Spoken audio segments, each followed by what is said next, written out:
You're listening to Arsenal for Democracy, episode 333, recorded on Sunday, November 15th, 2020. I'm your host, Bill Humphrey. Joining me on the line from Idaho, as always, is Rachel. Hello, Rachel. Hi, Bill. We're going to be talking about two very successful strikes in U.S. labor history. That's the kind of stuff that you can certainly expect to hear a lot more about when we go to the podcast version of the show. These are the coal strikes of 1902 and 1919. And because of the success of the 1902 strike, as Rachel is about to tell us about, there wasn't a tremendous amount of strike activity in the coal industry between 1902 and 1919. This also has a lot to do with some of the later steel strikes that we saw, including the one we talked about a few weeks ago at some length, the Little Steel Strike of 1937 and the Memorial Day Massacre.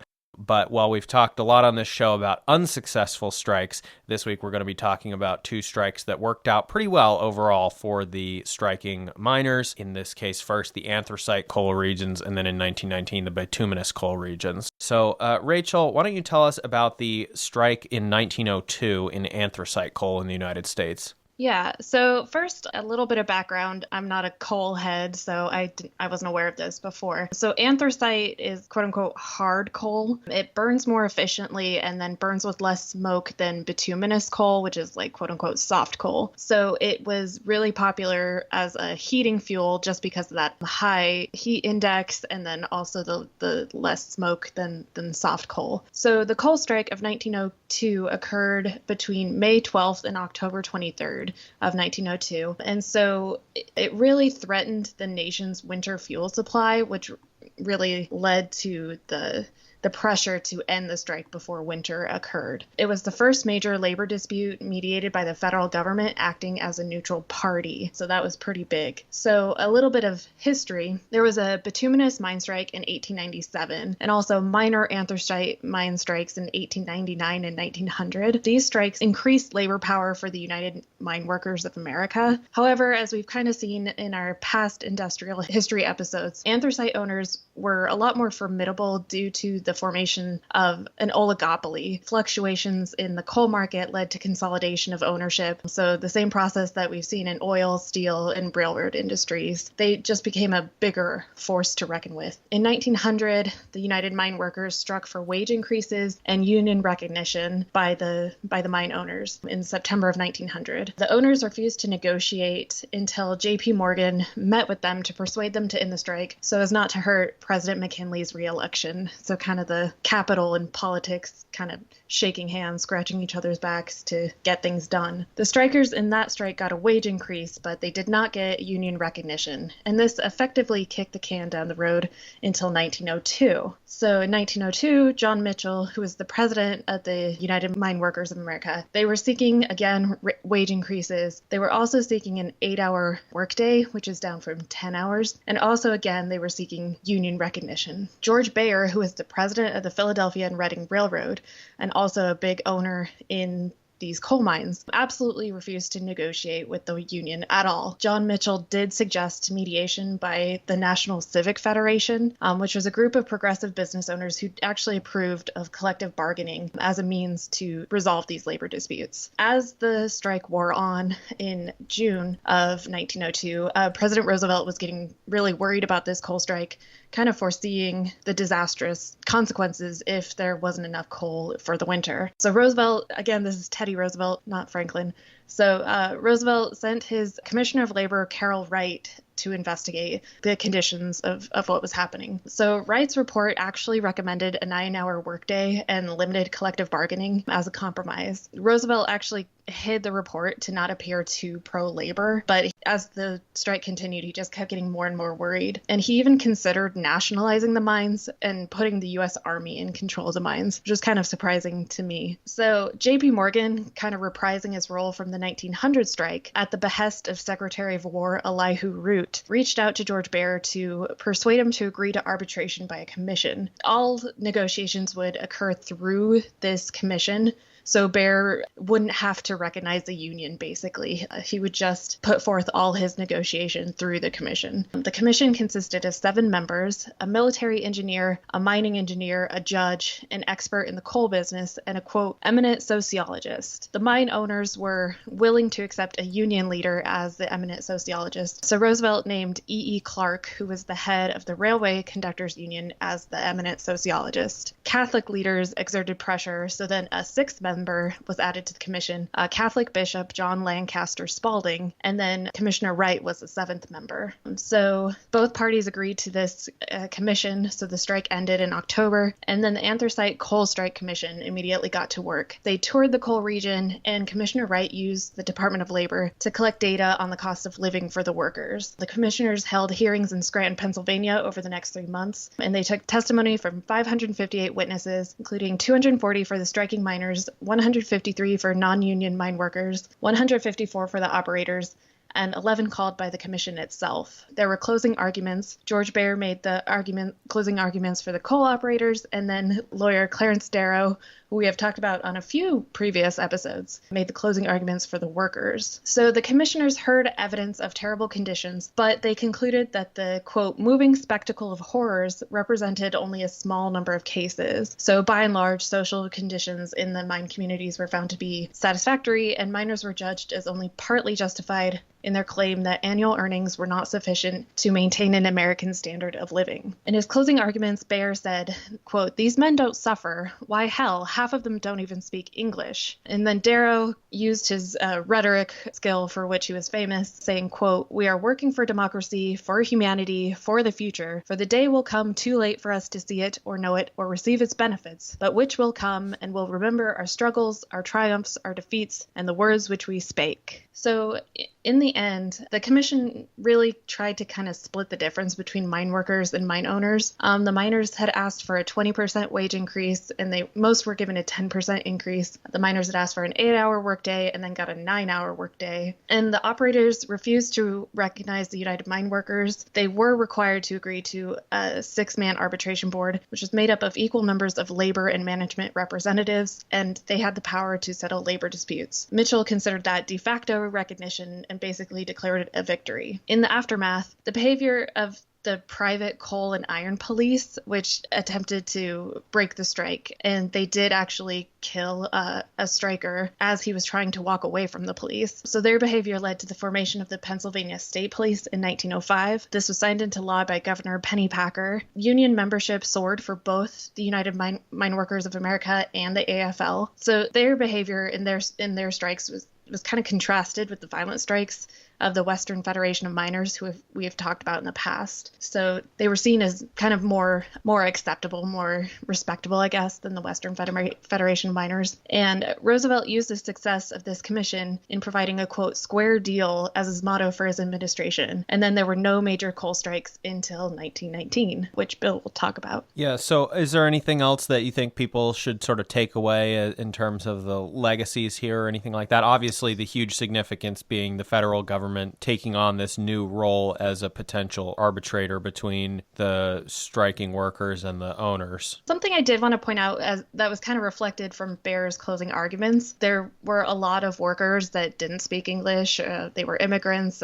John Mitchell was really successful in bringing those kind of ethnically diverse workers into the union. So that was kind of seen as a blueprint for success for labor, bringing in a wide coalition of miners. Right. I mean, one of the things that I think we see in a lot of U.S. strike history is the failed ones were unions that were racially segregated either explicitly or de facto and didn't make any effort to incorporate immigrant, Latino, and African American workers who were then available as a flex labor pool for strike breaking. And the ones that were successful tended to be the ones that had incorporated other people better. And in general, unions or union federations that that made more of an effort to incorporate those other people besides the native-born white English-speaking workers, they tended to be more successful in the long term. Right. So, as you said, I found that there was definitely some coal strikes that happened between 1902 and 1919, so it wasn't completely absent. But I think in terms of overall activity, it was relatively dormant. And, of course, maybe things would have kicked off a little bit earlier than 1919 if it hadn't been for the war effort and the war restrictions. But overall, we arrive at 1919 in a very interesting position. And this is, I think, maybe I haven't done enough research on this one, and maybe I'm just missing something big. But this one is a rather puzzling strike, and I think there's a couple key factors here that will help explain things that maybe wouldn't necessarily be explicitly clear. But for some of this, I'm going to have to speculate a little bit. So I hope people will join me on that attempt to figure out what had happened here. So we did talk a few weeks ago, as I said, about the 1937 Little Steel Strike, and I mentioned in that a lot of the steel worker organizing efforts of the 1930s were actually backed by the United Mine Workers. Now, you might be wondering, well, what's the connection between the United Mine Workers and the steel working efforts? And there's two explicit connections that you can see the roots of it in 1919. One has to do with the failures of steel organizing in 1919, and the other has to do with the fact that bituminous coal is used, or at least bituminous coking coal is used in the production of steel. So if you're a unionist with the mine workers, you look at that and you see a supply chain connection, much in the way that, as Rachel just talked about, the railroad owners wanted to vertically integrate the supply chains from the anthracite coal to their railroad businesses, to their shipping businesses, and so on. In this time period, everything was about these supply chains, and one of the challenges that a lot of union activists had, as we've talked about on numerous episodes this year and last year, is that if you are trying to successfully organize a strike, one of the things that helps it succeed is if you can get other parts related to your industry to be on strike at the same time. That could have potentially happened here in 1919, but it ultimately did not. And I'm guessing that part of what happened in the aftermath of that was that by the 1930s, a decade or so later, decade and a half, the United Mine Workers leadership, the important people were basically the same in 1919 as in the mid-1930s. They concluded that in order to have success with their potential mine strike activities, they also needed to have control over the steel industry, to have more control over the overall supply chain, to have more political effect and economic effect. So, as Rachel said, there was reduced strike activity between 1902 and 1919, but then there was this huge strike, ultimately successful, from November 1st, 1919, about a year after World War I, to December 10th, 1919, so about 5 weeks. Somewhere around 394,000 to 400,000 coal miners in 21 states, representing about 64% of all bituminous coal miners, went on strike. The result of this was a 14% wage increase, despite court injunctions and a bit of a falter by the newly acting head of the United Mine Workers of America, John L. Lewis, who we'll circle back to in a bit, who at one point tried to call the strike off while it was in progress, but he wasn't really listened to on that, and ultimately the union prevailed. So, let's look at the context for when this strike happened to try to figure out what were the factors working for it, what were the factors working against it. On paper, there's a lot of reasons to expect that this strike would have been a disastrous failure, and so it's interesting that it actually succeeded, or at least succeeded to the extent that they got their 14% wage increase, which was, more than the wage increase percentage in that 1902 resolution, and that they seemed relatively happy with the outcome when they went back to work. So, things that were happening at the same time. First of all, this occurred during the first Red Scare. Again, that's a factor that you would think would be working against it. The first Red Scare, as we've talked about, ran from January 1919 to April 1920, so this is smack in the middle of that. And during this coal strike in 1919, many of the newspapers dutifully repeated the mine owner claims that the strike was being funded and directed by Lenin and Trotsky themselves, at least according to research by Robert K. Murray in his 1955 book, Red Scare, A Study of National Hysteria, 1919 to 1920. Another thing that this strike was happening during was Woodrow Wilson's incapacitation from stroke, which happened from September, and then again in October he had a worse stroke onward. And again, this coal strike kicks off in November of 1919 while he is basically fully incapacitated. And I'm about to come back to that, but let's keep going through just so people understand the overall context here. Technically, there was a continued state of war at this point. There had been an armistice or ceasefire in November 1918, a year before, This was repeatedly being extended, as we've talked about on other episodes, through the peace treaty negotiations for the Versailles Treaty and the other related treaties. The U.S. officially didn't end the wartime powers that had been granted over things like food and fuel, which of course affects coal, even if we're talking about coal for industrial production. Those were extended until March of 1921,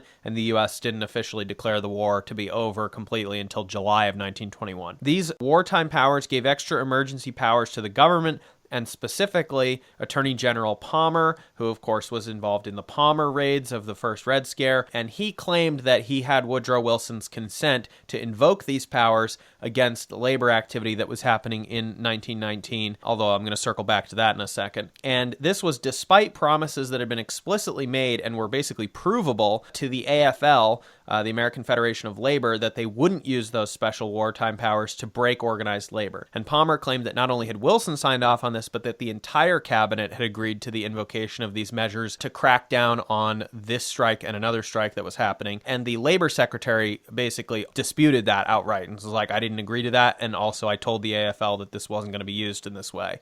The other thing that's happening, which again is the biggest factor of why you might expect this strike to end in disaster, was the steel strike of 1919. So on September 22nd, so this was before the coal strike started, the steel strike kicked off, but it collapsed on January 8th, 1920. So this started before the coal strike and it ended after the coal strike had ended. And unlike the coal strike, it ended pretty disastrously. The steel strike was led by the Amalgamated Association of Iron, Steel, and Tin Workers, and this was a skilled workers strike. This was their final attempt to recover from the sort of damage that had been done to their union in the Homestead strike in 1892 that we've talked about so many times, and a fiasco in 1901 where they tried to organize at U.S. Steel, which was, as we talked about, this giant steel monopoly or near monopoly, as opposed to the little steel companies that we talked about in 1937. And they won almost all their demands from U.S. Steel and then thought, oh, I bet we could get more, and kept pushing and instead lost everything, and it was a complete disaster. However, the coal miners in Pennsylvania played an important role in the steelworker organizing in early 1919 by going on strike to protest local governments refusing to allow steelworkers to rent space for meetings on the pretext of controlling the spread of the third wave of Spanish flu in early 1919. Now, initially, it looked like the steel strike might be relatively successful. The steel companies were shocked by how widespread the steel strike was over how many states, etc., especially because the AFL had been pretty incompetent in how they had approached steelworker organizing in the run-up to 1919's strike, and they weren't really completely behind the strike, and they also didn't really like letting local workers make decisions as part of this. So this clearly started off on kind of a weird foot, and the steel companies basically recovered relatively quickly from that initial uncertainty about how big it was, and they realized that they could probably crack down on it. So they started this huge propaganda campaign in the public to denounce the striking steelworkers as dangerous immigrants and communists,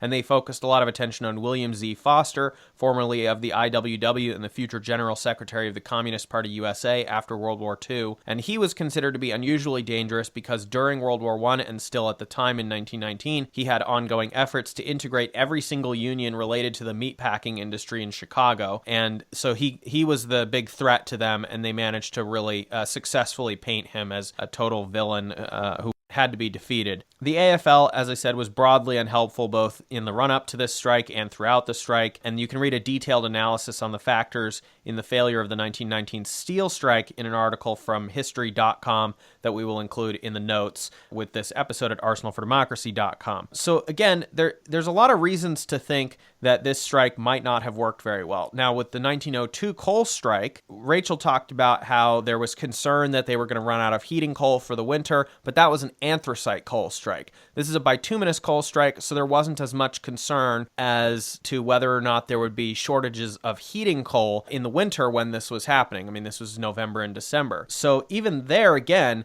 not something that necessarily was working in the favor of this coal strike. And so I was sitting here doing the research and kept on wondering, well, why is it that this strike actually worked? And I think what it comes down to is to go back to this point about the way that Attorney General Palmer was handling things and Woodrow Wilson's incapacitation from stroke, I think we are able to at least see a potential answer here. When the strike was resolved, and I looked up the New York Times headline and article about this from 1919, in December of 1919, supposedly there was an agreement proposed personally by Woodrow Wilson to resolve this strike. Now, it's a little unclear still, even to present day, the extent to which Wilson kind of was incapacitated or knew what was going on or who was making decisions around him. And the timeline is a little fuzzy too, because at some point, some people did manage to go eventually talk to him. My guess on this is there is no chance that Woodrow Wilson would have been able to negotiate any sort of resolution to this strike. He hadn't been incapacitated really when the steel strike had started in September of 1919. That was no longer the case when the coal strike happened later in the year. Attorney General Palmer was able to crack down pretty hard on the steel strike, and he tried to do some of that with some success in the coal strike, but I strongly suspect that what happened was they realized that if this strike was allowed to continue, and it was not on the back foot in the way that the steel strike was, that it was going to become increasingly a pressing question as to where President Wilson was, why he wasn't speaking out on this, and who was actually in control in his absence. And there was already these rumblings, as I said, from the Labor Secretary that he did not agree, and that therefore there was not unanimity in the cabinet as to what to do about these strikes or what even the legal authority was to respond to these strikes. So it is my suspicion that what happened here was they decided, and we don't know who actually proposed this, but it almost certainly wouldn't have been Wilson. You know, maybe it was Palmer, maybe it was one of the advisors in Wilson's inner circle, maybe it was Wilson's wife, Edith Wilson.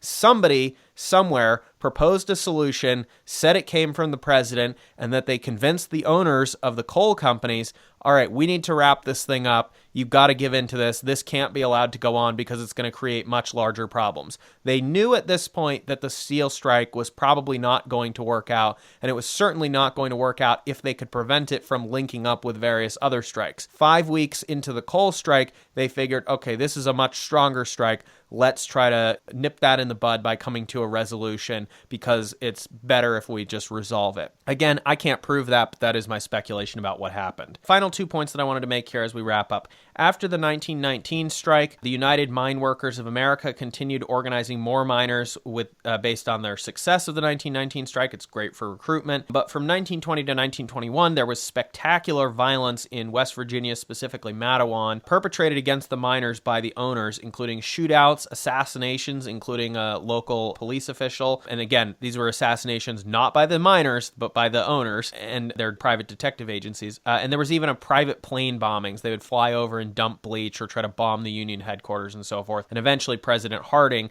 had to send in federal troops to intervene and stop this. And there's an article on the Smithsonian Magazine about that. And you can also go, after COVID-19 is over, to the West Virginia Mine Wars Museum in Mattawan, opened in 2015. The other thing to know about this is that, as I said, John L. Lewis, facing some of the sort of prosecutions and court injunctions and threats against himself and the United Mine Workers, kind of choked a little bit under the pressure during the 1919 strike when he had just taken over as acting president, and he tried to call off the strike. Nobody really listened to him. It worked out fine, but that was an uncharacteristic kind of misstep or uncertain step from him, and he went on to rule the United Mine Workers of America with essentially an iron fist for 40 years, including through the Great Depression and World War II, and he controversially expelled socialists and other leftist radicals during the 1920s, before then inviting some of those leftists back to participate in the organizing drives of the 1930s and the Congress of Industrial Unions, which takes us back up to that 1936-37 period and the 1937 steel worker organizing and the little steel strike of 1937 that we talked about previously.